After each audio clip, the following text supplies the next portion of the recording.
नंद यशोदा देवकी वसुदेवही बलराम और कृष्ण चरण में मेरो बारंबार प्रणाम। शीश पे गंगा है, कंठ भुजंगा है, कोटि अनंग लजावन वाले, हाथ त्रिशूल है, नासक शूल वाही, डमरू को तुम बजावन वाले, मृग छाल सुशोभित है कटी पे, और भक्तों की लाज बचावन वाले, शंकर की महिमा अपार ये दानी, बड़े हैं बड़े भोला दानी। गुरुर्ब्रह्मा गुरुर्विष्णु गुरुर्देवो महेश्वर, गुरुर्साक्षात् परब्रह्म, तस्मै श्री गुरुवे नमः। बोलो गोपाल कृष्ण भगवान की जय। दस्रगात्र विधं मोहि कृते किं सुकृत सकृतं, भवेत् पुत्र भावे तु कः कुर्यादित में वेद केशवः। करुण पूछते हैं केशव, बोले हे भगवान, अभी तक मैंने आपके मुख से सुना है कि प्रभु जीव कैसे जन्म लेता है, कैसे मरता है। बोले भगवान, मुझे वह क्रिया बतलाइए जिसके विषय में कहा गया है 10 गात्र, और 10 गात्र कैसे करना चाहिए, किसे करना चाहिए, किसके द्वारा करवाना चाहिए, वह सब मैं सुनना चाहता हूं। भगवान श्री कृष्ण कहते हैं गरुण ध्यान से सुनना, 10 गात्र करने से सुपुत्र पैतृक ऋण से मुक्त हो जाता है। मतलब जो पुत्र होता है वो अपने ऋण से मुक्त हो जाता है। बोले हे गरुण, अतो न रोदित्यम्यम ही तदा शोक्र कातः यदि वर्ष सहस्त्राणि सोदंत्री चिरः।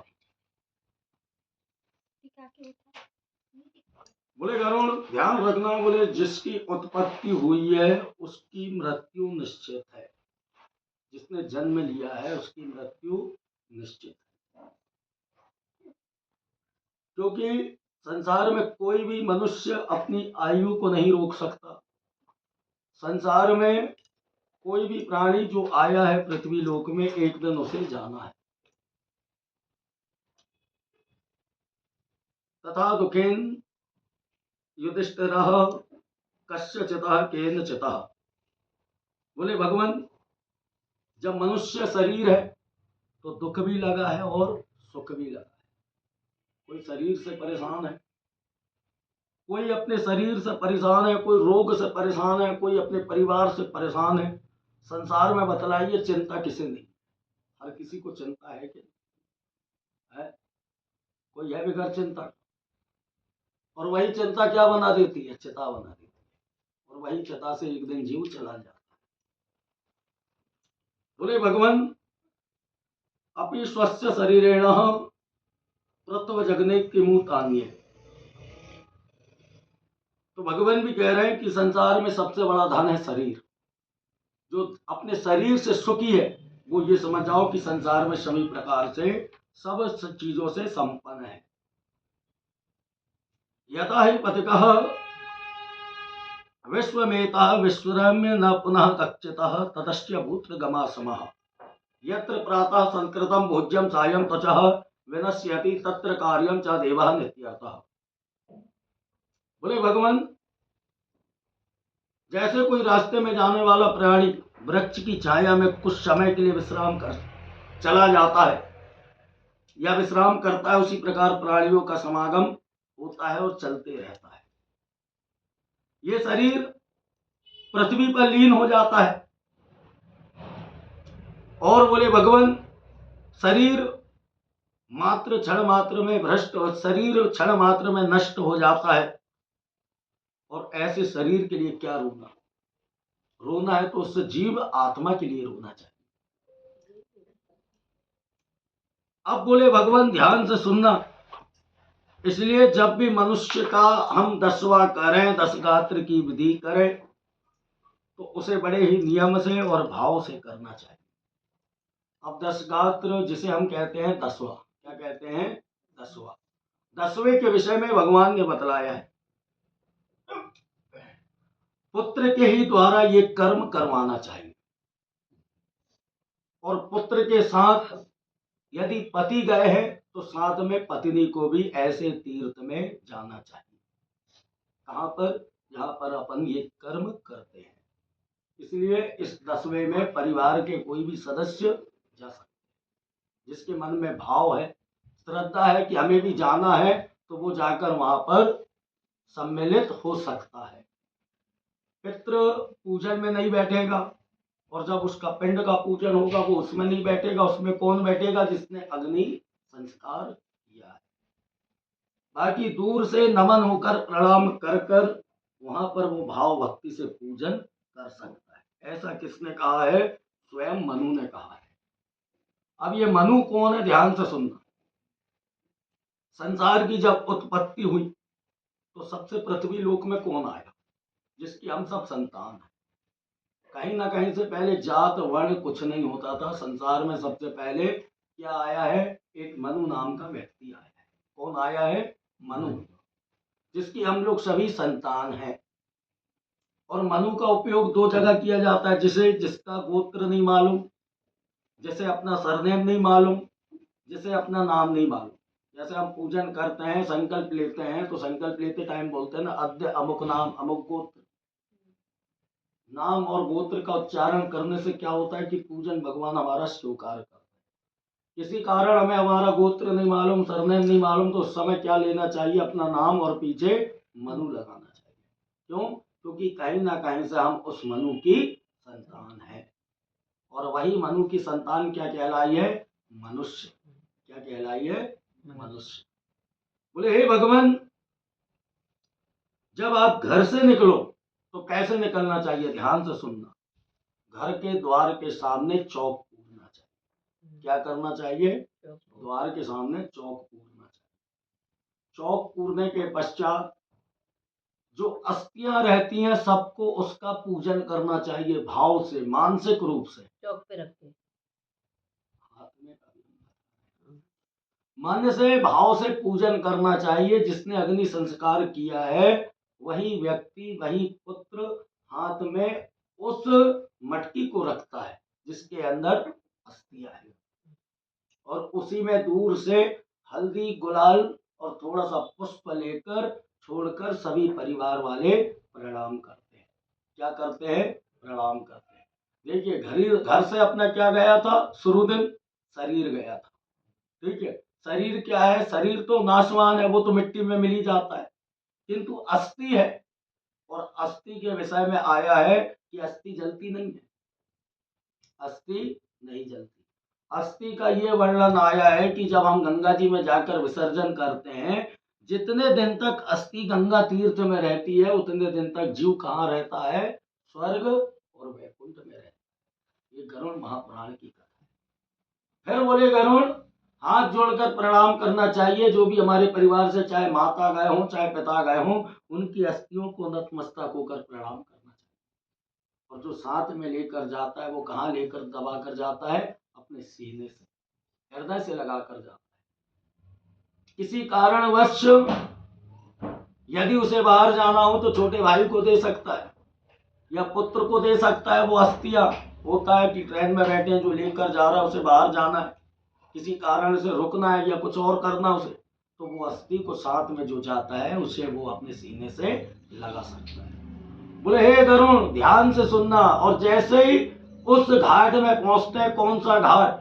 जिसका वर्णन आया है, सब तीर्थों का राजा क्या है? प्रयागराज। क्या है? प्रयागराज। तीर्थों का राजा प्रयागराज ही क्यों है? जिसके विषय में आया है कि गंगा माता कहां से निकली है। गंगा माता के विषय में वर्णन आया है, केदारनाथ धाम उत्तराखंड महातीर्थ गंगोत्री स्वरूपम श्री अलखनंद भागीरथी हरिद्वारे महाश्री गंगा तीर्थेभ्यो नमो नमः। बोलो गंगा मैया की जय। ऐसे तीर्थ से क्या निकली है? गंगा माता। और जाकर कहाँ बह रही है?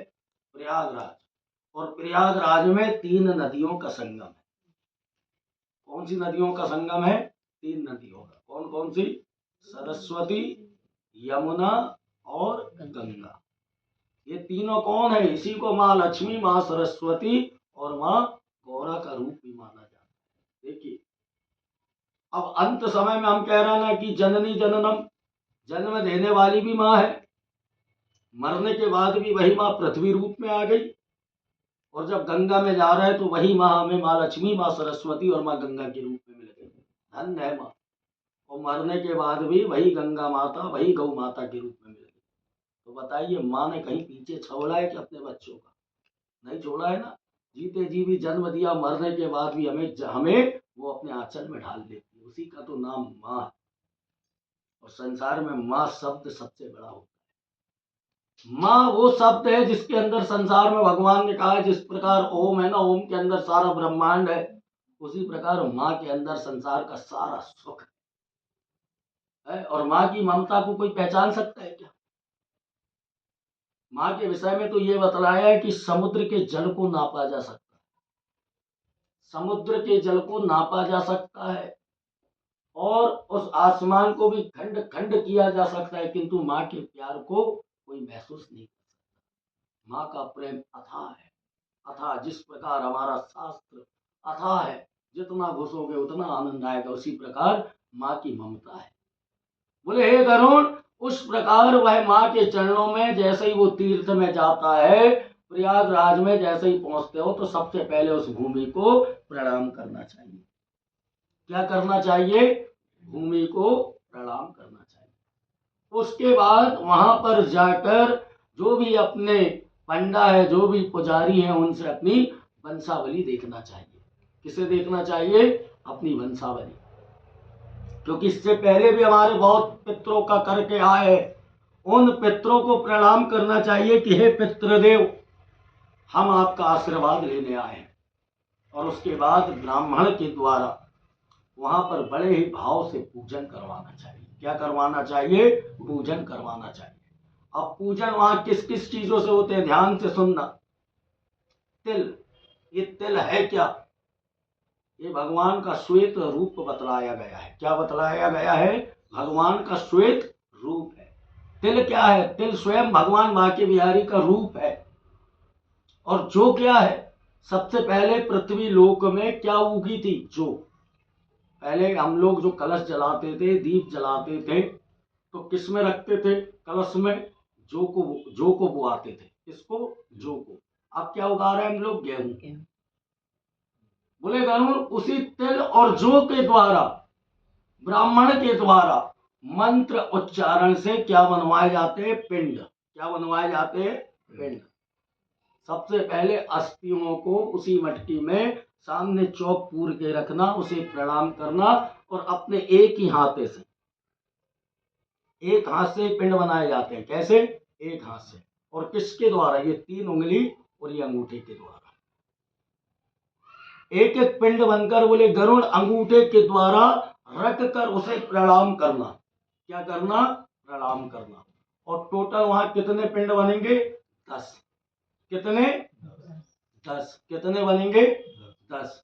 और बोले गरुड़, यदि यथाशक्ति तथा भक्ति 5 पिंड और बनवाना। वो 5 पिंड कौन से? ध्यान से सुनना। जो हमने ये शुरू दिन के 5 लिए थे, 5 तत्वों के, जो 5 में मनुष्य शरीर लीन होता है, वो 5 पिंड और 10 पिंड कितने हो गए? 15। और जो जीवात्मा गया है एक पिंड, वो कितने हो गए? 16। 16 पिंडों का वहां पर क्या किया जाता है? पूजन। और पूजन भी कैसे करना? ध्यान से सुनना। सभी के ऊपर आसन बिछाना। काय का? चौक का। चौक पूरना चाहिए। क्या पूरना? चौक। हल्दी गुलाल से थोड़ा थोड़ा सा चौक पूर कर सब पिंडों को विधि विधान से रखना। सबकी चौक अलग अलग। एक ही चौक, जैसे अपन ने लंबा पूर दिया है तो वो खुद पुरवा देते हैं तिल और जौ से। एक एक पिंड को रखते जाना, और उन पिंडों के नाम भी आए हैं। क्या है? उन पिंडों के नाम भी आए। जैसे कैसे कैसे है वो? ध्यान से सुनना। सूर्य को पहुंचता है, चंद्रमा को, काल को, महाकाल को, शिव को, ब्रह्मा को, विष्णु को, नारायण को, यम को, यमराज को, चित्रगुप्त को, श्रवण को और महारोहण को। ये 16 पिंड इन नामों से दिए जाते हैं। बोले हे गरुड़, इसके पश्चात एक एक का पूजन करना। पूजन कैसे करना है? जल से। जल कौन सा? वहीं का तीर्थ जल। सबके ऊपर ओम श्री भगवते शुद्धोदक स्नानियम, दूध से स्नान, पयः स्नानियम, दधि स्नानियम, घृत स्नानियम, मधु स्नानियम, पंचामृत स्नानियम। इन 5 चीजों से स्नान करने के बाद चंदन, रोली, कुमकुम से तिलक करना चाहिए। तिलक करने के बाद ऊपर से कुसा रखना चाहिए। कुसा क्यों? क्योंकि कुसा पवित्र होती है और इस पूजन में कुसा की ही पैती बनती है। कुसा के द्वारा ही जल छोड़ा जाता है और संभव हो जाए तो कुसा के आसन पर बैठकर ही पूजन करो। यदि कुसा का आसन मिल जाए तो कुसा के आसन पर ही बैठकर पूजन करना चाहिए। पूजन करने के बाद जो परिवार वाले वहां गए हों, कहाँ? प्रयागराज में, जैसे ही पूजन पूर्ण हो, ब्राह्मण के द्वारा पूजन जैसे ही संपन्न हो, सभी लोगों को दूर से उन पिंड को और उन अस्थियों को विसर्जन करना चाहिए। प्रणाम करने के बाद विसर्जन करना चाहिए। और विसर्जन का उद्देश्य भी आया है। क्या आया है? सर्व तीर्थेभ्यो गंगा तीर्थेभ्यो यमुना तीर्थेभ्यो महासरस्वती तीर्थेभ्यो।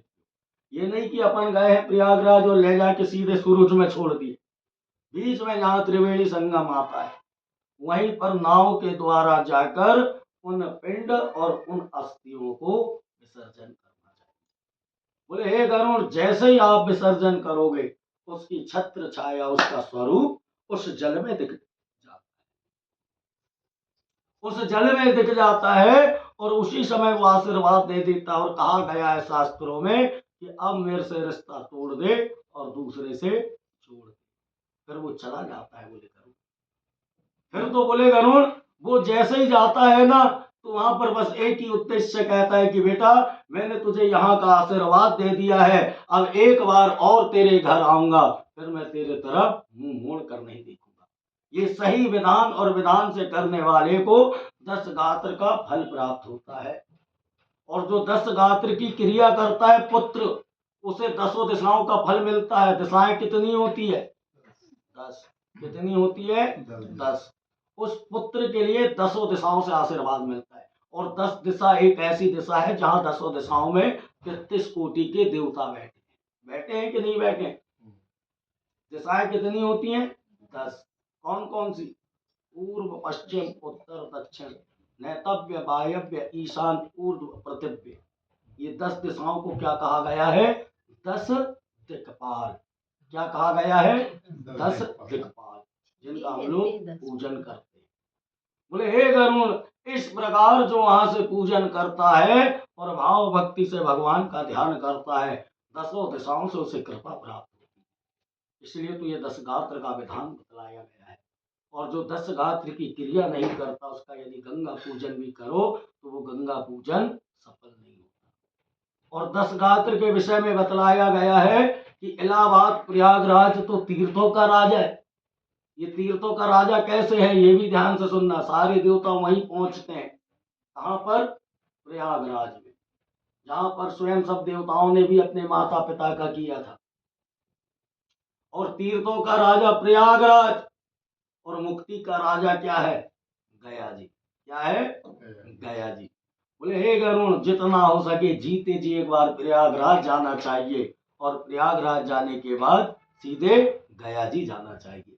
ये गरुड़ महापुराण की कथा में आया है। इस प्रकार से 10 गात्र करने के बाद वह जो पुत्र अपने घर आता है, उसके सारे पितृ वहीं से पितृलोक से आशीर्वाद देते हैं कि धन्य है बेटा, दूधो नहा पूतो फल, कि तूने आज हमारे लिए जो किया है ये बड़े सौभाग्य की बात है। इसे क्या कहा गया है? 10 गात्र। बोलो रे भाई गोपाल कृष्ण भगवान की, लक्ष्मी नारायण भगवान की। गोविंद है गोपाल है, गोविंद है गोपाल है, वो तो रघुनंदन मेरो राम है। गोविंद है गोपाल है, है, वो तो रघुनंदन मेरो राम है, गोविंद है गोपाल है, वो तो रघुनंदन मेरो राम है, गोविंद है गोपाल है, वो तो रघुनंदन मेरो राम है। बोलो रे भाई रघुनंदन श्री रामचंद्र भगवान की जय। गोपाल कृष्ण भगवान की, लक्ष्मी नारायण भगवान की। एक नमः गौरा पार्वती हर बोला हर हर हर हर महादेव। महादेव। जिसे क्या कहा गया है, 10 गात्र, और 10 गात्र में पूजा वहाँ घाट पे होगी, हाँ, घाट और विसर्जन करने वहाँ विसर्जन करने अपन त्रिवेणी में जाएंगे, बीच में ले जाते हैं, वो स्वयं ले जाते घर से पूजा करके जाएंगे तो वहाँ घाट पे पूजा होगी, हैं, घाट पे पूजन होगी, फिर पिंड विसर्जन करने पिंड होंगे और सीधे विसर्जन होंगे। वहाँ पे खाली विसर्जन भर होगा उस जगह संगम में, हाँ, संगम में वहाँ कुछ नहीं होगा ना। हाँ, कुछ नहीं होगा। और वो पूजन जो भी है अपने पिंड वगैरह ये सब घाट पे बने। और वो लिखा हुआ है कि वहाँ दिखते हैं क्या? हाँ, दिखते हैं। बिल्कुल, जैसे अपन छोड़ो तो महसूस हो जाता है वैसे। वहीं त्रिवेणी में तस्वीर दिखती है। हाँ, तस्वीर दिखती है। तो ऐसा किसी को दिखी है नहीं? क्यों, बहुत से लोगों को दिखी, अपने यहाँ दादी की दिखी थी, पापा और हम लोग।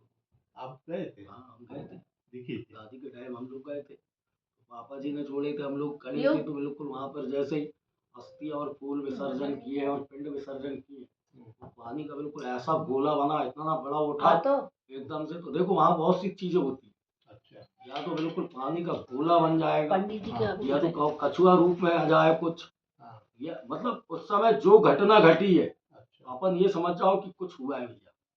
हाँ, या तो फूल पता चला अंदर जाए फिर ऊपर आ जाए, ऐसा भी हो जाता है। अच्छा, हाँ, कभी कभी अस्थियां बिल्कुल ऊपर पानी में तक ऐसी ऐसी होती है, फिर अंदर जाएगी फिर ऐसी होती, मतलब वहाँ रूप का वर्णन आया है, या तो चेहरा दिख जाएगा, या तो उनकी अस्थियां ऊपर होकर फिर अंदर जाएंगी, फिर ऊपर होंगी फिर नीचे जाएंगी, या पानी भर पानी भर, या तो कछुआ दिख जाए या सर्प दिख जाए, मतलब बहुत सी घटनाएं घट जाती करने वाली। मतलब ऐसा कोई भी हो। होता है, बाकी वहाँ चमत्कार होता है। नहीं नहीं उड़ेल न पड़ता। उड़ेल न पड़ता। बोलो गोपाल कृष्ण भगवान की जय। फिर वहाँ सब पंडा लोग रहते हैं, तो सब विधि विधान से सब करवाते हैं, सब करवाते, अच्छे से करवाते हैं। बोलो लक्ष्मी नारायण भगवान की जय। इस प्रकार श्री गरुण महाराज जी कहते हैं, बोले हे भगवान, इस प्रयागराज में आपने बतलाया है कि जीव को मुक्ति मिलने का मार्ग है। बोले हे भगवान, क्या गंगा पूजन से पहले बरसी पूजन हो जाती है? गंगा पूजन क्या 10वें के पहले, गंगा पूजन के पहले क्या ये 6 मासी और बरसी पूजन हो जाती है? बोले अवश्य, इसमें शास्त्र में वर्णन है। सिर्फ क्या वर्णन होती है? पितृ मिलोनी। क्या वर्णन होती है? पितृ मिलोनी। ध्यान से पहले ये सुनना, तर्पण क्या होता है मालूम आपको? तर्पण क्या होता है? तर्पण जो होता है, जिसको अपन 15 दिन श्राद्धों में पानी देते हैं, और उसके नियम होते हैं। क्या नियम होते हैं तर्पण के? ब्राह्मण को बुलाकर एक बार पूछना चाहिए, दोनों हाथों में कुशार रखकर 3 दिशाओं में तर्पण किए जाते हैं। कौन कौन सी दिशाओं में? दक्षिण, पूर्व और पश्चिम। इन दिशाओं में जो तर्पण किए जाते हैं, देवताओं के नाम से, पितरों के नाम से और यम के नाम से। जैसे जितना हो सके ओम पितृभ्यो नमः, ओम पितृभ्यो नमः, इसे क्या कहा गया है? तर्पण। ठीक है। उसके बाद क्या कहा गया है? दूसरा पिंड पूजन, जिसके विषय में हमने आपको बतलाया, जो हम लोग ने 10वें में किया, प्रथम दिन यहाँ कर रहे हैं, प्रथम दिन जो हमने किया, ये पिंड के विषय में भी हम समझ गए कि जीव आता कैसे है? पिंड रूप में। माँ के गर्भ में कैसा आएगा? बिल्कुल पिंड के रूप में, और आकर बिल्कुल एक गेंद के समान बैठ जाता है। फिर धीरे धीरे उसमें से क्या निकलते हैं? हाथ, भुजा, शरीर, पैर, ये धीरे धीरे रचना होती है। उसी प्रकार जीव जाता कैसे है? पिंड के ही रूप में। किस रूप में? पिंड के ही रूप में। इसलिए अपन ये पिंडों का पूजन करते हैं। अब ध्यान से सुनना, बरसी पूजन और 6 मासी के विषय में बतला रहे हैं। 6 मासी क्या होती है? जो 6वें महीने में किया जाता है। और बरसी क्या होती है? जो 11वें महीने में किया जाता है। जैसे बाबूजी हमारे कब खत्म हुए हैं? फरवरी में शांत हुए। तो इनकी अपन बरसी कब करेंगे? 11वां महीना। 11वां महीना कब माना जाएगा? जनवरी में। कब माना जाएगा? जनवरी में। 6 मासी कब की जाती है? जैसे फरवरी, मार्च, अप्रैल, मई, जून, जुलाई, 6 महीने में। फरवरी को भी गिनेंगे? क्यों नहीं गिनेंगे उसको? फरवरी, मार्च, अप्रैल, मई, जून, जुलाई। ठीक है। जैसे अपन इनकी 6 मासी कब करेंगे? जून जुलाई में। एक उदाहरण। ठीक है। अपन बरसी कब कर रहे हैं? 11वें महीने में। बोले गरुड़, ध्यान से सुनना, 6 मासी चाहो तो बरसी का पूजन भी कहाँ कर सकते हो आप? उसी घाट में। 6 मासी हो सकता है किसी कारण 6 मासी में हम लोग इकट्ठे नहीं हो पाए। हो सकता है परिवार वाले बरसी में इकट्ठे नहीं हो पाए, कि बरसी भी नहीं कर पाए। वो तो एक मन में रहता है कि करेंगे, बल्कि इस रूप में नहीं कर पाए। और एक चीज है, तीर्थ बार बार नहीं मिलते। मिलते हैं क्या? तीर्थों के विषय में ये तक कहा गया है कि जिसका करने गए हैं वहां तो अपन चरण रख रहे, अपना भी हो गया, समझ जाओ। ये इतना सुंदर तीर्थ है इलाहाबाद, प्रयागराज जिसको कहा गया है। बोले गरुड़, वहां जाओ ना तो 6 मासी और जो एकादशी कहते हैं, जिसे वर्षी कहा गया, वो पूजन भी करवा देना चाहिए। क्यों करवाना चाहिए? वो भी लिखा है, वो भी हम आपको बता देंगे। वो क्यों करवाना चाहिए, ध्यान से सुनना। 6 मासी के कितने पिंड? 6 मासी के 16। कितने हो गए? 16। और 10वें के 16 कितने हो गए? 32। ठीक। और बरसी के 16 कितने हो गए? 48 हो गए। 48। इसे हम क्या कह रहे हैं? एक 10वें के हमारे 16 हो गए। ठीक। 6 मासी के हमारे 16 हो गए और बरसी के हमारे 16 हो गए। कितने पिंड हो गए? 48। ठीक। और जो जीव गया है, जिसके निमित्त हम ये कर्म कर रहे हैं, ठीक, जिसके निमित्त हम ये कर्म कर रहे हैं कि भाई हमारे पितरों से इसका कहीं ना कहीं से मिलन भी होना जरूरी है। तो बोले गरुड़, वहां पर उसे पितृ मिलोनी नहीं कहा जाता, उसे वह श्राद्ध, उसे वह पूजन कहा जाता है उत्तम षोडशी और मध्यम षोडशी। क्या कहते हैं इसे? उत्तम और मध्यम षोडशी, जिसके विषय में वर्णन आया है कि 16, 16 दूनी 32 और 16 तिया 48। और 3 पिंड किसके बनेंगे? ब्रह्मा, विष्णु, महेश। क्या कहा गया उसे? ब्रह्मा, विष्णु और महेश। अब ये ब्रह्मा, विष्णु, महेश का रूप किसे माना जाता है? पिता। इनके पिता कौन? इनके पिता, उनके दादा, ठीक, और उनके दादा, उनके पिता, मतलब पिता, प्रपिता और वृद्ध पितामह। ये 3 हमारे लिए कौन हो गए? हमारे बुजुर्ग पितृ। ठीक। जिसे हम क्या नाम दे रहे हैं? प्रपिता, वृद्ध पिता और परपिता। ठीक। इनको हम नाम नहीं ले सकते तो क्या नाम में बोलेंगे? पितृ जो गया वो तो हमारे लिए भगवान के समान है, तो हम इसे किस रूप में बोल रहे हैं? ब्रह्मा, विष्णु और महेश के रूप। बोले हे गरुड़, इन 48 पिंड का पूजन करना और साथ में इन तीनों का पूजन करना। क्या करना? इन तीनों का पूजन करना। और पूजन करने के बाद बोले गरुड़, एक मृत प्राणी का अलग से पिंड बनाना। किसका? जो स्वयं गया है। क्योंकि देखो सबके नाम अलग अलग हैं। 6 मासी के 16 वो अलग हैं, बरसी के वो 16 अलग हैं, ये 3 हमारे सियाने अलग बैठे हैं, और जो 10 गात्र के हमने 10 पिंड बनाए वो हमारे 10 अलग हैं, और 10 के साथ जो हमने 5 मिलाए वो अलग हैं, और जो 1 मिलाया वो भी अलग है। तो ये 48 और 3 कितने हो गए? 51। और उसके बाद जो मृत प्राणी गया है, कौन गए? जैसे हमारे स्वर्गीय श्री मगन लाल राय जी, इनका एक पिंड बनेगा। बोले गरुड़, इन सबका विधि विधान से पूजन करना, वैसे ही जैसा हमने पूजन किया, जल, चंदन, कुमकुम, गुलाब जल, जितना हो सके तीर्थ जल, और उसके बाद दूध, दही, पंचामृत, तुलसी पत्र, भोग इत्यादि लगाने के बाद सबको प्रणाम करना और कहना कि हे पितृदेव, हमने आपके लिए यहीं पर 6 मासी और बरसी का पूजन भी कर दिया, आप इसे स्वीकार करो। तो बोले गरुड़, इस क्रम से करने से भी जीव आत्मा न 6 मासी में आता है न बरसी में आता है। फिर वो भी वहीं से आशीर्वाद दे देता है कि बेटा तूने मेरे लिए इकट्ठा कर दिया। ये शास्त्र में कहा गया है, क्योंकि शास्त्र में एक नियम क्या भी है, जैसे हमारे पास खुशी भी आएगी और दुख भी आएगा। जैसे हमारे साथ होता क्या है कि घर में पता चला हम शादी कर रहे हैं, किसी का विवाह कर रहे हैं, और विवाह करते टाइम हमारे द्वार पर यदि बारात आ गई और पता चला हमारे घर में अचानक किसी की मृत्यु हो गई, तो पहले हमें कौन सा कर्म करना है? उस घर में अभी दोष नहीं लगेगा।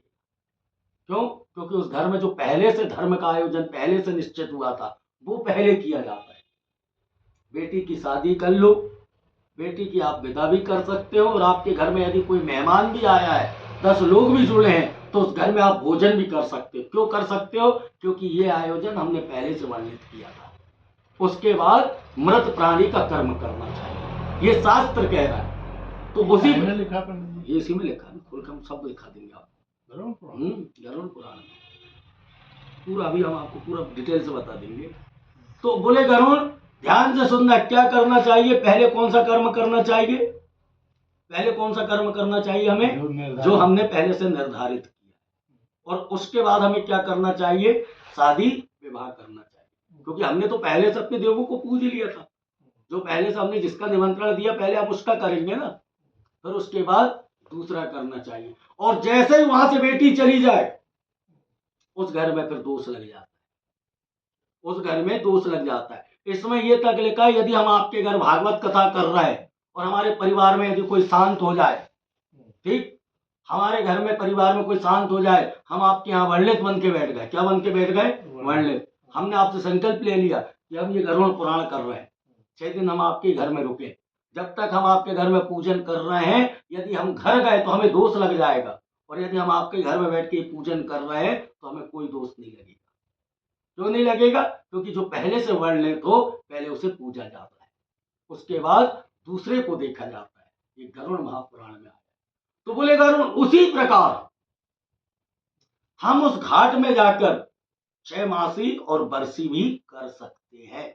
6 मासी और बरसी क्यों कर सकते हैं? क्योंकि जीव आत्मा के विषय में परमात्मा ने कहा है कि ये 13 दिन में चाहे तो तुम्हारे नाम से जितना हो सके, वो जितना हो सके, चाहे 6 मासी हो, चाहे बरसी हो, चाहे गरुड़ पुराण हो, चाहे श्रीमद् भागवत कथा हो, जो भी हो सकता है वो सब जीव करवा सकता है। ये 13 दिन। हाँ, 13 दिन क्यों करवा सकता है? क्योंकि ये 13 दिन में तुम सूक्ष्म रूप में बैठे हो, क्योंकि जीव तो बैठा है ना। आज जैसे हम आपके यहाँ आए हैं, आप हमारे पुराण को हाथ नहीं लगा रहे, फिर भी तो हम इसे पढ़ रहे हैं ना, फिर भी हम इसे क्या कर रहे हैं? पढ़ रहे हैं कि नहीं पढ़ रहे? यदि हम मन में ऐसा विचार लाए तो फिर तो ये भी नहीं होना चाहिए था, फिर तो ये भी नहीं होना चाहिए था। बल्कि क्या कह रही है ये कथा कि ये 13 दिनों तक जीव आत्मा आपके द्वार पर बैठा है, जितना हो सके उसके लिए हम कर देंगे, उसमें उसकी आत्मा को शांति मिलती है।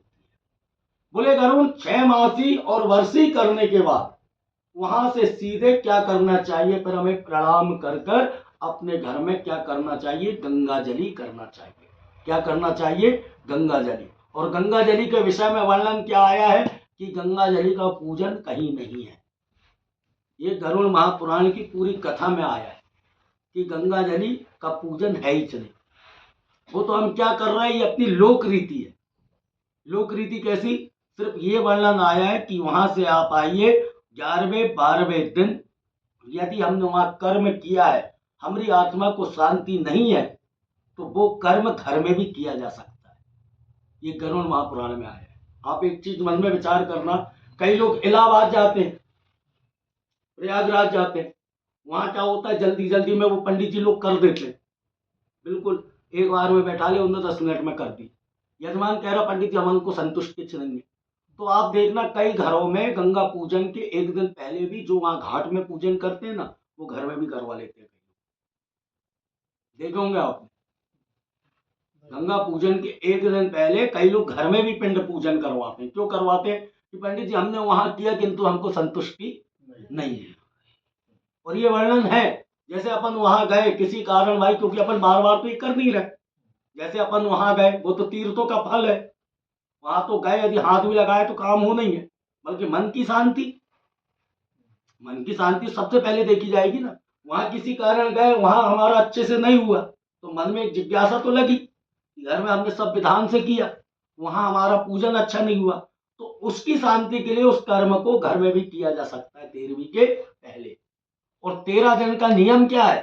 13 दिन का नियम तो ये बतलाया गया है कि 5 पत्तलों का भोग जो 13वीं के दिन किया जाता है, और 13 ब्राह्मण का भोग है, और गंगा जी को घर में लाकर उसका ध्यान, उसमें सुहाग सामग्री चढ़ाकर गंगा माँ को प्रणाम करना चाहिए कि हे माँ, तूने मेरे पितृ का पूजन, तूने मेरे पितृ को तो तार दिया, अब मेरे घर में जो 10 दिनों का जो अशोथ लगा है, जो मेरे घर में 10 दिन का दोष लगा है, उसे भी शांत करना। तो वो गंगा जल को लाकर घर में पूजन करके छिड़काव किया जाता है, जिसे हम लोग क्या कहते हैं, गंगा पूजन। गरुड़ पुराण में तो ये तक लिखा है कि भोजन भी नहीं करवाना चाहिए, लिखा है। क्यों? क्योंकि उसमें तो सिर्फ ब्राह्मणों का वर्णन है, ब्राह्मणों का। और इसमें जो हम ये गंगा पूजन करते हैं ना, इसमें ये तक लिखा गया है कि कन्याओं को तिलक करके इसका भोजन नहीं करवाना चाहिए। कई लोग जैसे लोक रीति बना लेते हैं कि ब्राह्मण को नहीं बुलाया, कोई बात नहीं, एक काम करो, कन्याओं को तिलक करो और उनको भोजन करवाओ। कन्याओं को इसमें भोजन नहीं करवाना चाहिए। हाँ, कन्या अपने मन से बैठी है, स्वयं ले रही है, कर रही है, वो बात एक अलग है। कन्याओं को तिलक करके यदि पूजन करवाया तो इसमें निषेध माना गया, क्योंकि कन्या जो होती है, कन्याओं का विशेष करके नवरात्रि, शुभ कार्य, मंगलकारी, उनमें तिलक करके भोजन करवाया जाता है। इनमें जो करवाता है उसे भी दोष लगता है, ये चीज ध्यान से सुनना। इसमें से ब्राह्मणों का विषय बतलाया गया है। ब्राह्मणों कौन? वो भी इसका भी विषय है। ब्राह्मण के विषय में कौन? यत्र ध्यानम सर्वदेवम गायत्री मंत्र जापम, जो गायत्री का जाप करता हो, जो पूजन करता हो, जो कर्म कांड करता हो। और इसमें ब्राह्मणों का वो तक वर्णन आया है कि गंगा जी का भोजन भी वही ब्राह्मण करता है जिसके पिता ना हो, जिसके पिता ना हो। वो तो क्रियाएं चल रही है, लोक रीति है, सबको कमाना है तो सब दौड़े चले आ रहे हैं, ठीक है। नहीं तो इसके नियम क्या है कि जिसके पिता ना हो, ठीक। और इसका एक नियम और है, बाल भी किसे देना चाहिए? बाल भी उसको देना चाहिए जिसके पिता ना हो, और जिसके पिता है ना, उस पुत्र को कभी बाल नहीं देना चाहिए। जैसे कई पुत्र घूमने जा रहे हैं पिता के रहते हुए बालाजी, और बालाजी में जाकर पूरे बाल देकर आ गए, क्योंकि पुत्र बाल कब देता है? जब पिता की शांति हो जाती है। ये गरुड़ पुराण में आया है कि कभी भी बेटों को बाल नहीं देना चाहिए जब तक उसके माता पिता जिंदा है। यदि पिता चले जाएं तो उसके बाद वो बाल दे सकता है। उसी प्रकार ब्राह्मण के विषय में भी आया है, जो गायत्री का जाप करे, जो पूजन करे, जो कर्म कांड करे, उसी को यही ब्राह्मण का भोजन, यही जो गंगा पूजन का है, उसे भोजन करवाना चाहिए। हर कोई भोजन भी नहीं करता। आप एक चीज ध्यान रखना, अच्छा ब्राह्मण भोजन भी नहीं करेगा। और ब्राह्मण भी सब कर्म के अलग अलग हैं। कौन से? गंगा घाट किनारे वाला ब्राह्मण घर में आकर सत्यनारायण की कथा नहीं करता, वो घाट का ही करेगा, कितने ही आप उसको बोल देना, वो नहीं करेगा। दूसरा, मूल शांति वाला ब्राह्मण अलग होता है, जो मूल का ही पूजन करता है, जिसमें अलग अलग ब्राह्मण आते हैं, 2-3 यहाँ इस क्षेत्र में, जो मूल का ही करते हैं, बल्कि सब करने लगे क्योंकि मालूम ही नहीं है ना हमको। और कर्म कांड वाला ब्राह्मण अलग होता है। ब्राह्मण के विषय में भी बतलाया गया है, ब्राह्मण भी जो है नर्मदा घाट के अलग है, गंगा घाट के अलग है, यमुना घाट के अलग है, सब घाट के ब्राह्मण अलग अलग हैं। और सबको भगवान ने अलग अलग खंड दिया है कि तुम कर्म कांड कर सकते हो, तुम ये कर सकते हो, तुम ये कर सकते हो, तुम गया जी में ये कर सकते हो, तुम श्राद्ध का कर सकते हो, तुम ये 15 दिन का खा सकते हो। बल्कि आज मान कौन रहा है? कोई मान रहा है? जिसको जो समझ में आ रहा है वो भागवत भी कर दे रहा है, जिसको जो समझ में आ रहा है वो मूल शांति भी कर दे रहा है। और क्यों कर रहा? वो धन के लालच में। जबकि हमारे विषय में इसमें ये आया है कि हम एक गंगा भोजन करते हैं ना, तो ये समझ जाओ 100 प्रकार के हमारे आशीर्वाद नष्ट होते हैं। और उन 100 आशीर्वादों को नष्ट ना होने दे तो उसके विषय में बतलाया गया है कि एक गंगा पूजन कर रहे हैं ना, तो ये समझ जाओ 108 एक हम माला करें, 108 बार माला करें, तब जाकर हमारा वो जिसके यहाँ का भोजन किया है ना वो अच्छा पवित्र होता है। नहीं तो एक बात बताइए, हम लोगों का क्या है, हम लोगों को अच्छाई कहाँ कौन दे रहा है, हर जगह तो बुराई दे रहा है ना। दिन भर हम लोग भगवान की साधना पूजन किए, 10 लोगों ने आशीर्वाद ले लिए, सब दे दिए, हमारे लिए क्या बचा। और इसमें तो प्रणाम की क्रियाएं भी आई हैं कि ये 13 दिन किसी को प्रणाम नहीं करना चाहिए, 13 दिन तक किसी से कुछ लेना भी नहीं चाहिए, जो लेता है उसे भी दोष लगता है। बल्कि लोक रीति में क्या चल रहा है, जब तक लोगे नहीं तब तक मेहमान बोलेगा कि हम भैया हम तो पानी भी नहीं पिए। तो इसमें चीकट लोग बाग पहले ले रहे हैं, क्यों? क्योंकि वो लोक रीति चल रही है। नहीं लेंगे, जिसने लेकर आया तो वो भी गुस्सा होगा। ये 13 दिन तक ना हमें लेना है, सिर्फ इसके विषय में तो धर्म कर्म और दान है, बाकी जो अभी चल रहा है वो भी अपन को देखना जरूरी है। यदि अपन 10 लोगों को भोजन नहीं करवाएंगे तो वो भी उसमें चिंता वाली बात है। बल्कि लोक रीति पहले भी देखना जरूरी है, और इसके आधार पर चलेंगे ना, इसके आधार पर आदमी बोलेगा कि क्या कर रहे हैं। तो इसलिए धर्म को भी साथ लेकर चलो और थोड़ी अपनी लोक रीति को भी लेकर चलो, तो उसमें कोई दिक्कत नहीं है। बोले हे गरुड़, इस प्रकार 13वीं का वर्णन ध्यान से सुनना। अब 13वीं के विषय में बतला रहे। बोले वहां जाकर 3 चीजें अवश्य लाना चाहिए। क्या क्या लेकर आना चाहिए? सबसे पहले तो गंगा जल। क्या लेकर आना चाहिए? गंगा जल। क्योंकि हम जो लेकर गए, यदि हमारे पास एक अगरबत्ती भी बची है ना तो उसको भी वहीं छोड़ दो, थोड़ा सा कुमकुम भी बच गया ना तो वहीं पंडा को दे दो। और बोले गरुड़, वहां जो भी पूजन करे, जो भी पाठ करे, क्योंकि क्या होता है कि जब जीव आत्मा जाती है तो वहां ब्राह्मण भी जो होता है ना 3 रूप में रहता है।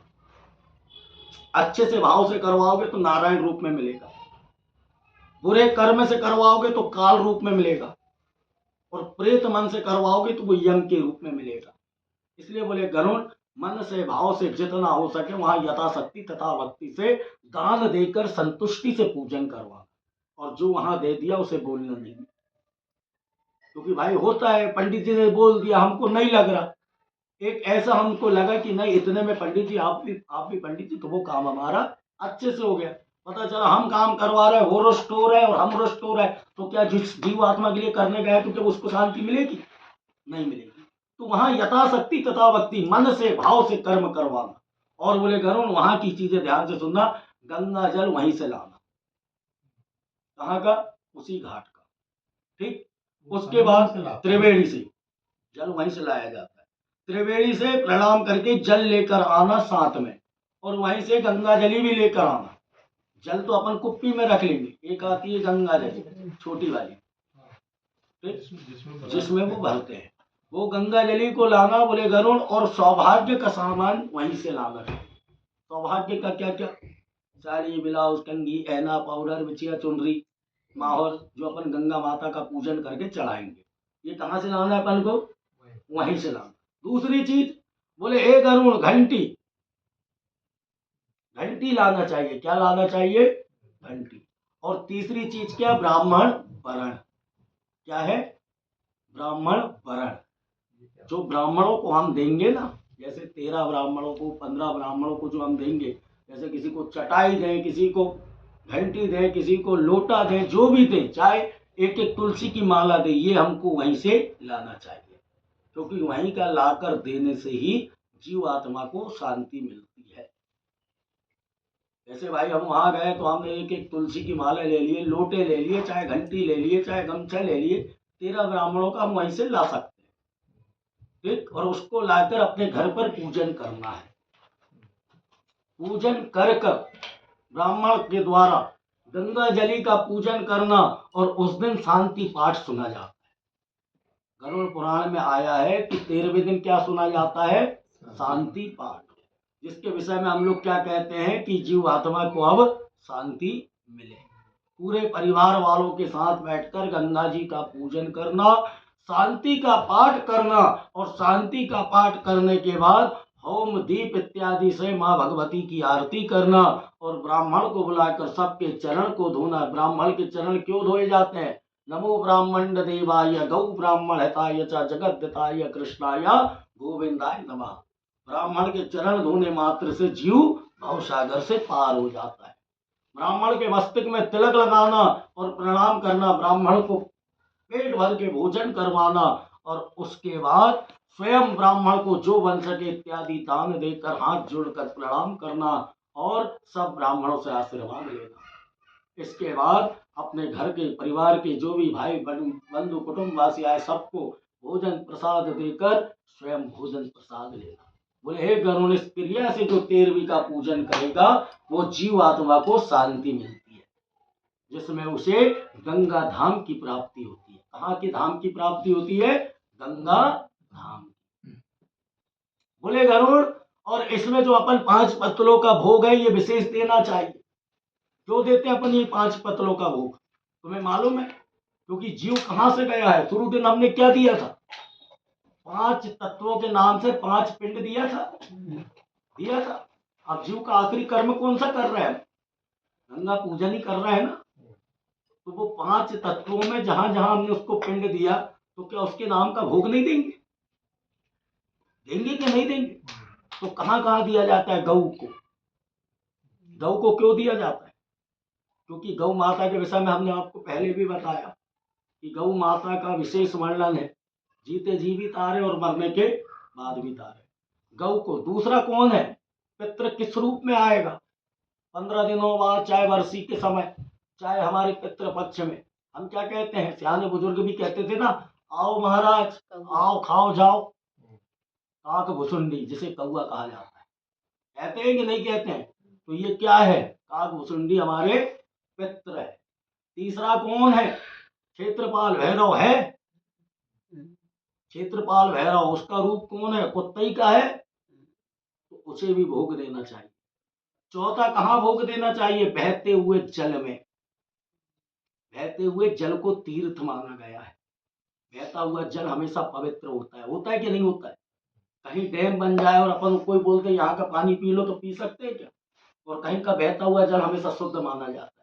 बहते हुए जल में भोग देना चाहिए। और 5वीं पत्तल कहाँ देना चाहिए? बोले गरुण, जहां तीनों देवताओं का स्थान हो, जहां ब्रह्मा भी मिल जाए और विष्णु भी मिल जाए और महेश भी मिल जाए। और वो स्थान कहाँ माना गया है? बट वृक्ष के नीचे। गाय के नीचे? बट वृक्ष के नीचे रहते कि नहीं रहते? बड़ के नीचे काय का स्थान?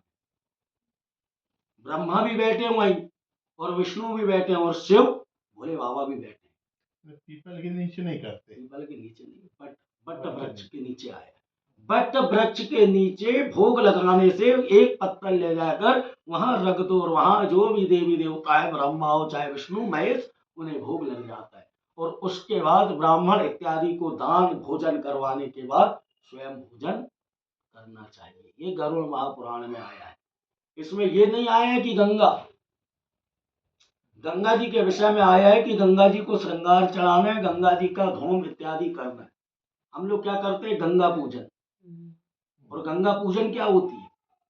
इसे गंगा जली कहते हैं हम लोग। और गंगा पूजन अलग है। गंगा पूजन वो होती है जब कोई मनुष्य खुशी खुशी तीर्थों से घूम कर आता है। खुशी खुशी कहाँ से आता है? तीर्थों से घूम कर आता है कि नहीं आता है? पंडित जी अब तो 4 धाम कर लिया, वहां का जल लाया है, अब तुम थोड़ी सी मेरी गंगा जी की पूजन करो। और ये क्या है? गंगा जली। क्या है ये? गंगा जली। जैसे हम लोग लोक रीति में क्या कह देते हैं? गंगा पूजन। और इसमें विशेष करके ब्राह्मणों का है, क्योंकि देखो, मन में विचार करना, अग्नि में अपन हवन छोड़ते हैं तो क्या बोलते हैं? स्वाहा। जब तक स्वाहा नहीं बोलेंगे वो हवन कुंड, अग्नि अपने हवन को स्वीकार नहीं करेगा। क्योंकि हवन कुंड में किसका स्थान है? हवन कुंड में किसका स्थान है? हवन के बाजू में कौन बैठे? स्वयं ब्रह्मा जी बैठे। ठीक, ब्रह्मा जी की बाकी सब जगह पूजन होती है क्या? बताइए आप, क्यों नहीं होती? क्यों नहीं होती? क्योंकि इन्होंने भोले बाबा के साथ खिलवाड़ किया था ना। जब भगवान भोलेनाथ रुद्र रूप में प्रकट हुए थे तो ब्रह्मा जी और नारायण लड़ रहे थे कि मैं बड़ा तू बड़ा, मैं बड़ा तू बड़ा। तो भोले बाबा गुस्से में प्रकट हो गए तो भोले बाबा ने कहा ठीक है, जो मेरा पहला छोर और आखिरी छोर देख लेगा मैं बोल दूंगा वो बड़ा।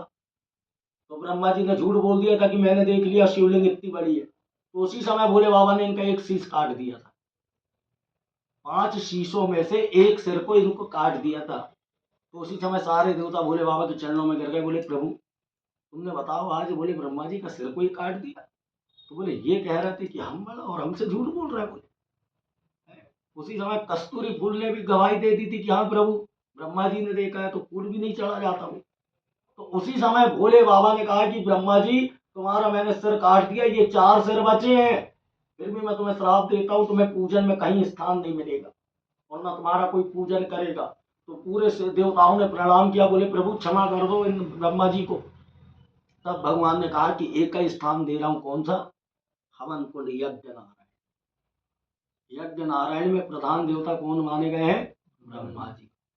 जहां भर उनका पूजन होता है। बताइए आप, नहीं तो घरों में सत्यनारायण की कथा करते हैं, अभिषेक करते हैं, बड़े बड़े अपन हवन पूजन कर देते, कहाँ देते हैं उनको स्थान? कहीं मिलता है क्या? कोई मंडल बनाते हैं क्या ब्रह्मा जी का? तो ब्रह्मा जी को कहाँ स्थान दिया गया है? यज्ञ नारायण हवन कुंड के सामने। बोले गरुड़, हवन कुंड का नियम है, जैसे हवन कुंड का नियम क्या है? देवता कब खुश होते हैं? जब अपन हवन छोड़ते हैं और बोलते हैं स्वाहा।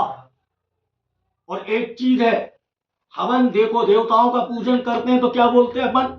स्वाहा। और पितरों का जब करते हैं तो क्या बोलते हैं? स्वधा। क्या बोलते हैं? स्वधा। स्वधा स्वधा। जल भी छोड़ेंगे तो स्वधा, फूल भी चढ़ाएंगे तो स्वधा, और हवन भी छोड़ेंगे तो स्वधा। बोले गरुड़, जिस प्रकार ब्राह्मण मंत्र बोलता है ओम अग्नि स्वाहा, तो अपन हवन कुंड में स्वाहा जैसे ही बोलते हैं उसी समय हमारे देवता खुश होते हैं। और पितरों का पूजन करते टाइम स्वधा बोलते हैं तो पितृ खुश होते हैं। उसी प्रकार ब्राह्मण का वर्णन आया है कि ब्राह्मण को यदि पेट भर के भोजन करवा दिया और भोजन करने के बाद ब्राह्मण ने बोल दिया, जैसे हवन कुंड में अग्नि, हवन छोड़ते टाइम हम लोग स्वाहा बोलते हैं, और ब्राह्मण ने यदि भोजन कर लिया और ब्राह्मण ने इतना ही बोल दिया कि आह आनंद आ गया, तो ये समझ जाओ कि तुम्हारा कार्य सफल हो गया। इसलिए ब्राह्मणों का भोग विशेष माना गया है। ब्राह्मण का भोग से जिस घर में अन्न की एक बूंद भी गिर जाती है वहां पर कभी अन्नपूर्णा रुष्ट नहीं होती। इसलिए तो ब्राह्मणों का भोजन, गौ का पूजन और गंगा जी का पूजन ये विशेष माना गया है कलयुग में।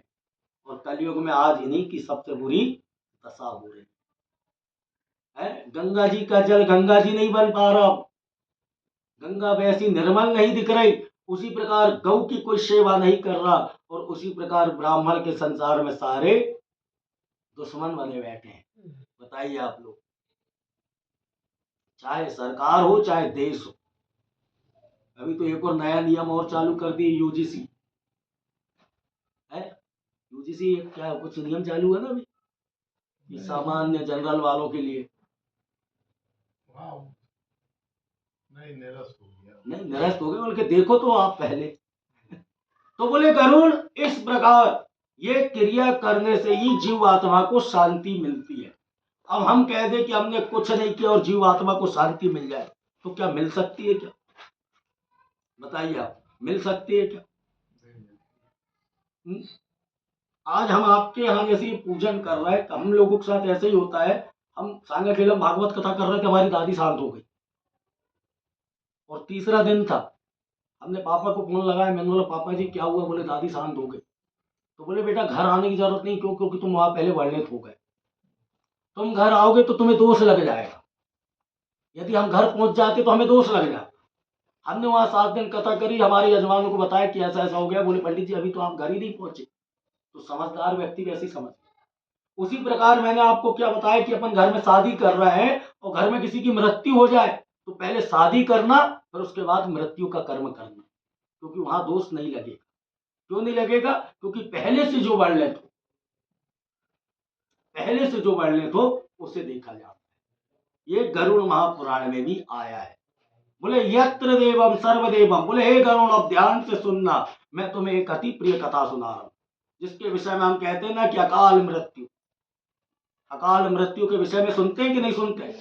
पानी में जाकर डूब कर मरना, ये क्या है? अकाल मौत। कोई रेलगाड़ी से टकरा कर मरना, करंट से मरना, कोई किसी को मार दे, कोई आत्महत्या कर ले, फांसी पर लटक जाए, अपने आप को आग लगा ले, जहर पीकर मर जाए, इसे क्या कहा गया है? अकाल मौत। बोले गरुड़, जो अकाल मौत जिसकी होती है ना, तुरंत जैसे ही मृत्यु होता है उसी समय वो प्रेत बन जाता है। और जिसके 3 रूप बतलाए हमने कि जीव आत्मा शांत होकर बैठती है, जो अच्छे से जाता है वो शांति से बैठा रहता है, और जो अकाल मौत मरता है जैसे ही मरता है वो प्रेत बन जाता है, दूसरों को नुकसान करने लगता है। और अकाल मृत्यु मरने वाले की क्रिया धर्म से कर्म से अच्छे से होना चाहिए। बोले गरुड़, जो अकाल मौत मरे ना, उसके जैसे ही वर्षी हो, वर्षी होने के तुरंत 1 साल बाद या तो उसके नाम का महामृत्युंजय जाप करना चाहिए या श्रीमद् भागवत कथा करना चाहिए। अकाल मौत के विषय में विशेष बतलाया। नहीं तो अकाल मौत वाले की यदि गंगा जली भी अच्छे से करे ना तो फिर भी उसे मुक्ति नहीं मिलती। उसके नाम से क्या करना चाहिए? 1.25 लाख महामृत्युंजय करने से शांति मिलेगी या श्रीमद् भागवत कथा करने से ही उसे शांति मिलेगी। क्यों? क्योंकि धुंधकारी जैसे राक्षस के लिए सब कुछ हुआ फिर भी उसे शांति नहीं मिली। गौकर्ण ने उसकी गंगा जली भी की, फिर भी वो प्रेत बन के बैठा रहा और रो रहा है प्रेत बनकर भी। बोले भैया फिर भी मेरा कुछ नहीं हो पा रहा। फिर हुआ क्या? गौकर्ण ने क्या किया? श्रीमद् भागवत कथा सुनाई। किसे? उसी प्रेत को जो बांस पे जाकर चिपक के बैठा था। और जब उसने 18वें अध्याय का श्लोक की कथा सुनी तब जाकर वो परम धाम को पहुंचा। बोले हे गरुड़, अकाल मौत वाला यदि 1 वर्ष 2 वर्ष 3 वर्ष में भी 1 वर्ष 2 वर्ष 3 वर्ष में भी अकाल मौत जिस घर में होती है ना, और उसके लिए यदि यह कर्म नहीं किया जाता, ये धर्म नहीं किया जाता है, तो बोले हे गरुड़, वहां पर दूसरी अकाल मौतें चालू हो जाती हैं। क्या चालू हो जाती हैं? अकाल मौतें। हम कहते हैं ना कि पंडित जी हमारे परिवार में एक शांत हुआ, पर उसके बाद ऐसा हो गया, फिर क्रम चलते ही जाता है। तो उसका निराकरण मात्र एक ही है कि उसके लिए श्रीमद् भागवत कथा या शिव महापुराण या महामृत्युंजय जाप करने से जीव आत्मा को शांति मिल जाती है, जिससे वो परेशान करना बंद कर देता है। अब यत्र देवम पंचक, ये पंचक क्या है? पंचक क्या है? पंचक में मरने वाले के विषय में भी बतलाया है। सबसे पहले किसी भी परिवार में किसी की मृत्यु हो तो सबसे पहले ब्राह्मण से पूछ लेना चाहिए कि ब्राह्मण देवता कहीं पंचक तो नहीं लगे, क्योंकि पंचक में यदि किसी की मृत्यु हो और उसका क्रियाक्रम यदि हम वो विधान से ना करें तो उसे शांति नहीं मिलती। वो उन 13 दिनों में ही 5 लोगों की मृत्यु और कर देता है, जिसे पंचक कहा जाता है। पंचक के विषय में क्या वर्णन है? पंचक जो होते हैं ये 5 प्रकार के नक्षत्र होते हैं। क्या होते हैं ये? 5 प्रकार के नक्षत्र। जैसे हम लोग एक स्थिति को मानते हैं कि नहीं मानते हैं? जैसे ग्रहण, ग्रहण में हम लोग भगवान का पूजन करते हैं क्या? नहीं करते। क्यों नहीं करते? क्योंकि देवताओं के ऊपर कष्ट है। ग्रहण क्यों लगता है ये बताइए, क्यों लगता है ये ग्रहण? ग्रहण 2 ही प्रकार से लगते हैं ना, सूर्य ग्रहण और चंद्र ग्रहण। ठीक, समुद्र मंथन जब हुआ था ना, समुद्र मंथन जब हुआ था तो सारे देवता लोग अमृत पी रहे थे, उनके बीच में ये राहु केतु जाकर छिपकर बैठ गए। कौन? राहु केतु। तो जैसे ही राहु केतु ने अमृत पी लिया, उसी समय नारायण को बतलाया कि बोले प्रभु इसने तो अमृत पी लिया। और बताया किसने था कि हमारे बीच में ये राक्षस बैठा है? सूर्य और चंद्रमा ने बताया था। किसने बतलाया था? सूर्य और चंद्रमा ने। बाकी 5 ग्रह शांत बैठे, मंगल बुध गुरु शुक्र शनि ये शांत बैठे हैं। राहु केतु का जैसे ही बतलाया है तो उसी समय भगवान नारायण ने सुदर्शन चक्र से इनकी गर्दन काट दी। गर्दन काटी तो उसी समय क्रोधित हो गए, बोले हे सूर्य, हे चंद्रमा, आज तुम्हारे कारण हमारी गर्दन कट गई। ठीक है, चिंता मत करो, साल में हम तुम्हें 2-3 बार ऐसा घी लेंगे कि तुम्हारे ऊपर हमेशा कष्ट आएगा। तो वही बदला कौन लेता है? सूर्य और चंद्रमा से बदला कौन लेता है? राहु और केतु। दिन में लगता है तो क्या कहते हैं हम? सूर्य ग्रहण। और रात्रि में लगता है तो क्या कहते हैं? चंद्र ग्रहण। तो इसलिए वो आज भी बदला ले रहे हैं। और अंत में विचार करो, सूर्य और चंद्रमा दिन और रात है। जब सूर्य और चंद्रमा के ऊपर विपत्ति आएगी तो क्या देवताओं के ऊपर नहीं आएगी? तो इसलिए जब ये ग्रहण लगता है ना, इसलिए हम उस समय भगवान का पूजन नहीं करते। उसी प्रकार क्या मानते हैं हम लोग? भद्रा, भद्रा मानते कि नहीं? क्या कहते हैं हम लोग? अरे पंडित जी भद्रा लग गया है। ये भद्रा भी एक अशुभ नक्षत्र होता है जिसमें पुण्य कार्य, देवताओं का कार्य नहीं किया जाता। तीसरा एक और मानते हैं जिसमें हम मुहूर्त में गिनते हैं, क्या कहते हैं उसे? राहु काल। क्या कहते हैं हम लोग? राहु काल। राहु काल कितनी देर का रहता है? 1.5-2 घंटे का रहता है। राहु काल के समय यदि कोई धोखा से यदि कोई शुभ कार्य कर ले, राहु काल के समय यदि, देखो राहु काल 2 चीजों का नहीं लगता, एक तो हनुमान जी को और भोले बाबा को। किसे नहीं लगता? हनुमान जी और भोले बाबा को। पंचक भोले बाबा और हनुमान जी को नहीं लगता। और भद्रा किसे नहीं लगता? हनुमान जी और भोले बाबा को, बाकी सबको लग जाएगा। तो बोले गरुड़, पंचक जो होता है ना, इसी प्रकार के 5 नक्षत्र है और ये महीने में 5 दिन आकर बैठते हैं। कब आकर बैठते हैं? महीने में। अब बोले गरुड़ ध्यान से सुनना, इन 5 नक्षत्रों में मरने वाला जीव आत्मा के निमित्त जैसे ही उसके प्राण निकले तो ब्राह्मण को बुलाकर पहले पूछ लेना चाहिए कि पंचक तो नहीं है, जिसमें विशेष करके माना गया घनिष्ठा नक्षत्र। घनिष्ठा नक्षत्र। बोले हे गरुड़, ब्राह्मण से पूछना चाहिए कि हे ब्राह्मण देवता, कहीं हमारे परिवार, कहीं जो जीव आत्मा गया है, कहीं पंचक तो नहीं लगा? तो बोले गरुड़ यदि ब्राह्मण बता दे कि हाँ पंचक लगा है तो उसी समय ब्राह्मण को बुलाकर सबसे पहले 4 पंचक बनाना चाहिए। कितने? 4 पुतले, जिसे हम लोग क्या कहते हैं? पंचक। 4 पुतले काय के बनाना चाहिए? गरुड़ महापुराण की कथा में आया है, कई लोग काय के बनाते हैं? आटे के। कई लोग बेसन के बनाते हैं, जबकि कुसे का बनाना चाहिए। कुसा किसका बनाना चाहिए? कुसा का। और मृत प्राणी के बिल्कुल सैया के बाजू में रखना चाहिए। किसके सामने रखना चाहिए? मृत प्राणी। और ये क्रिया घर में ही करना चाहिए, ये क्रिया वहां भी नहीं होती शमशान में। बोले गरुड़ 4 कौन हो गए हमारे? कुसा के, और एक स्वयं कौन है जो मृत पड़ा है। कितने हो गए? 5। इनको क्या कहा जाता है? पंचक। और जैसे ही हम इन 4 पुतलों को रखते हैं ना आजू बाजू, तो वो मृत प्राणी का प्रेत देख लेता है कि चलो भैया मुझे 4 लोगों को नहीं मारना। क्यों? क्योंकि इनने पहले से बलि के रूप में चढ़ा दिया। जिसको देखकर वो शांत हो जाता है, जिसको देखकर वो क्या हो जाता है? शांत हो जाता है। क्यों? होता है कि नहीं होता है? जैसे देवताओं के लिए अपन क्या काम करते हैं? जैसे कई कहते हैं अरे पंडित जी वो तो माँ काली को फलानी चीज की बलि चढ़ेगी, तो अपन उनकी शांति के लिए क्या करते हैं? माँ के सामने लाते हैं भूरा कुमड़ा, लाके काट देते हैं ना, तो माँ उसमें भी शांत हो जाती। क्यों? क्योंकि बलि का रूप है, कुछ नहीं मिलता तो निपुच काट के रख देते हैं, तो उसमें क्या होता? हमारा कार्य सफल हो जाता है। ये हम लोग मानते कि नहीं मानते? ये लिखा है कि नहीं लिखा? दुर्गा सप्तशती में लिखा है। तो उसी प्रकार बोले गरुड़, क्या तुम 4 लोगों को मारोगे क्या? बताओ, कोई पंचक में मर जाए तो क्या 4 लोगों को मारेंगे क्या अपन? तो बोले गरुड़ उसी प्रकार 4 कुसा के पुतला बनाकर मृत प्राणी के सामने रखना चाहिए और उसे प्रणाम करना चाहिए। तो जो मृत प्राणी रहता है उसे शांति मिल जाती है कि मेरा पंचक का दोष नहीं है, ये मेरे सामने स्वयं आ गए। उसके बाद बोले गरुड़ वह क्रिया को करना चाहिए। और पंचक में मरने वाले के लिए विशेष करके बतलाया है कि गरुड़ महापुराण होना अवश्य माना गया है। जीव आत्मा के लिए भी गरुड़ महापुराण।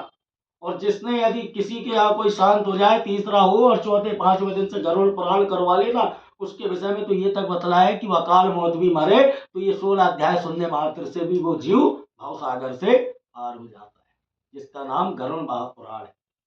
बोले हे गरुड़, पंचक में मरने वाले की इस प्रकार से सदगति होती है। और ध्यान से सुनना, अकाल मौत मरने वाले के लिए महामृत्युंजय शिव महापुराण भागवत कथा का वर्णन आया है। अब ध्यान से सुनना बोले गरुड़, हम लोग कहते हैं कि ये पितृदोष क्या है? अब बताइए आप, पितृदोष क्यों लगता है? काल सर्प दोष क्यों लगता है? मांगलिक दोष क्यों लगता है? मंगल को हम क्या कहते हैं, मांगलिक दोष को क्या कहते हैं, चौथे, 8वें, 12वें। जैसे किसी बच्ची की शादी करें, किसी बच्ची की शादी करें, उसका मिलान करने हम जैसे ही जाते हैं और जैसे ही देखते हैं कि अरे इससे तो मंगल है। अब बताइए, आप हमने तो कभी समझा ही नहीं था कि मंगल क्या होता है। अब ये मांगलिक दोष आ गया। क्या आ गया? ये मांगलिक दोष। अब ये मांगलिक दोष क्यों लगा इसे? कहीं ना कहीं से हमारे परिवार का कोई ऐसा गया था जिसके लिए हमने उसकी गंगा पूजन, उसका कर्म अच्छे से नहीं किया, वही इसकी कुंडली में आकर बैठ गया, जिसे क्या कहा जाता है, मंगल दोष। फिर वो पितृ कह रहा है कि बेटा अब तू जा उज्जैन, मंगलनाथ में पूजन करवा, ब्राह्मण से पूजन करवा, लगा पैसे, जितना तूने मेरे अंतिम संस्कार में खर्च नहीं किया उतना तू अपने बेटे के ऊपर लगा। तो देखो, इस समय जो हम अच्छे से नहीं करते वो आगे चल के कहीं ना कहीं हमें दुगना भरना पड़ता है, और आदमी फिर देता है, करता है कि नहीं करता है। पितृदोष, जो हमारे पितरों को हम 15 दिन, क्योंकि 15 दिन पितृ आ रहा है, भगवान तो सब खाली करते हैं नरक को। भगवान जैसे ही 15 दिन लगते हैं ना, गणेश जी विसर्जन होते हैं, अनंत चतुर्दशी होती है, पूर्णिमा तिथि लगती है, भगवान तो स्वयं कहते हैं कि देखो सावन के 30 दिन भोले बाबा के, गणेश जी के 8 दिन, फिर भगवान कहते हैं कि जाओ अनंत चतुर्दशी पूर्णिमा हो गई, सब खाली कर दो नरक को। भगवान आदेश पहुंचा देते हैं, जितने सड़ते पित्र है ना, जितने भी नरक लोक में पड़े भूत प्रेत, पूरे आकर सबके घर पे आके बैठ जाते हैं, और भगवान कहते हैं कि जाओ देख कर आओ 15 दिन तुम्हारे लिए कौन क्या कर रहा है। 15 दिन यदि कोई शिव का भी पूजन करेगा ना तो मैं तुम्हें को भल दूंगा। भगवान भी क्या कहते हैं, कोई माँ का भी पूजन करेगा, माँ भगवती का भी पूजन करेगा तो मैं उसका फल भी पितरों को दूंगा। पितरों में किसी का भी पूजन करो तो वो फल किसे लगता है, परमात्मा को नहीं लगता, वो पितरों को लगता है। किसमें? पितृपक्ष में। तो बोले गरुड़, जब पूरे पित्र आकर बैठते हैं और उस समय जीव आत्मा कौन, हम लोग जो हमारे दादा चले गए, पिता चले गए, माता चले गए, 15 दिन ना हम हमारे पितरों को पानी दे रहे, ना तर्पण कर रहे, ना उनके लिए गऊ को भोग दे रहे, ना उनकी तिथि में ब्राह्मण को भोजन करो, तो 15 दिन जब वो भूखा बैठा रहता है तो गुस्से में जैसे ही नरक जाता है, तो नरक में वह जब यमराजों से पिटता है तो तुरंत कहता है कि हे यमराज, उससे अच्छा तो मेरा ये नरक है, जहां तुम मुझे मार रहे हो, पीट रहे हो, फिर भी कुछ ना कुछ तो दे रहे हो। धन्य है मेरे जीव, जो मैंने पृथ्वी पर मेरे परिवार वालों को छोड़कर आया, जिसने मेरे लिए कुछ नहीं किया। तो उसी समय वो पितृ क्या कार्य करते हैं, घर पर आकर लग जाते हैं बाल बच्चों के ऊपर, जिसे हम क्या कहते हैं, पितृदोष। क्या कहते हैं हम, पितृदोष। फिर घर में तुम कितना ही धन कमा लेना, करोड़ों भी कमाओगे तो वो खर्च गलत जगह चला जाएगा। कितना ही अन्न लेकर जाना, हर के अंदर राक्षस घुस जाएगा। 4 रोटी खाने वाला 20 खाता है। ये क्या है, कहीं ना कहीं से वहां पितृदोष है। और पितृदोष कैसे पहचाना जाता है? जिस घर में बार बार भोजन की थाली में यदि बाल निकले, जब जब पूजन करे जमाई आए, जिस घर में जितने धर्म कर्म करो फिर भी धन आ रहा है और गलत जगह चला जा रहा है, ये समझ जाओ उसे क्या कहा गया है, पितृदोष। बोले गरुड़, फिर ब्राह्मण के पास जाएगा जीव, फिर पितृदोष की शांति करता है। तो किसकी करता है शांति? वो अपने पितरों की करता है, तब पितृ शांत होते हैं। इसका एक बड़ा रूप कहा गया है काल सर्प दोष। और काल सर्प दोष के विषय में क्या वर्णन आया है, जिसके ऊपर काल सर्प दोष का रहता है ना, उसकी अकाल मौत होने का डर रहता है कहीं ना कहीं। तो बोले गरुड़, उसको मंगल भी लगता है, पितृ भी लगता है, और उसके बाद चांडाल भी लगता है। तो पितृ और चांडाल और मंगल दोष, इन सब का बड़ा क्या हो गया, काल सर्प दोष। फिर कर बेटा, तू जितना भी कर करेगा तेरे पास ना धन आएगा, ना लक्ष्मी आएगी, ना तुझे सुख मिलेगा। फिर यहाँ भटकता है, वहां भटकता है, फिर शांति करवाता है पितरों की, मंगल की, काल सर्प की, चांडाल की, तब जाकर उसे शांति मिलती है। बोले हे गरुड़, इसलिए मैं बारंबार कह रहा हूं, यदि तुम्हें पितृदोष से मुक्ति पाना है, काल सर्प दोष से मुक्ति पाना है, तो सबसे पहले अपने घर में यदि धर्म का भी आयोजन करो तो सबसे पहले अपने पितरों के नाम से 2 अगरबत्ती लगाओ। किसके नाम से? पितरों के नाम से। घर पर किसी की शादी हो, विवाह हो, तो सबसे पहले अपने घर के पितरों को निमंत्रण दो। घर में कोई भी शुभ कार्य करो, चाहे सत्यनारायण की कथा करो, तो सबसे पहले अपने घर के देवी देवताओं को पहले 2 अगरबत्ती लगाओ। क्योंकि घर के पितृ खुश तो ये समझ जाओ कि देवता वैसे ही तृप्त। और यदि पितृ खुश नहीं तो कितने देवताओं का ध्यान कर लो, पूजन कर लो, देवता कभी आशीर्वाद नहीं देते। क्योंकि जहाँ सियान बुजुर्गों का सम्मान होता है, वहां परमात्मा भी कहते हैं कि यहाँ मेरा भी सम्मान होगा। धन्य है भगवान। मिलकर बोलो नमो भगवते वासुदेवाय नमः। इति श्री रेव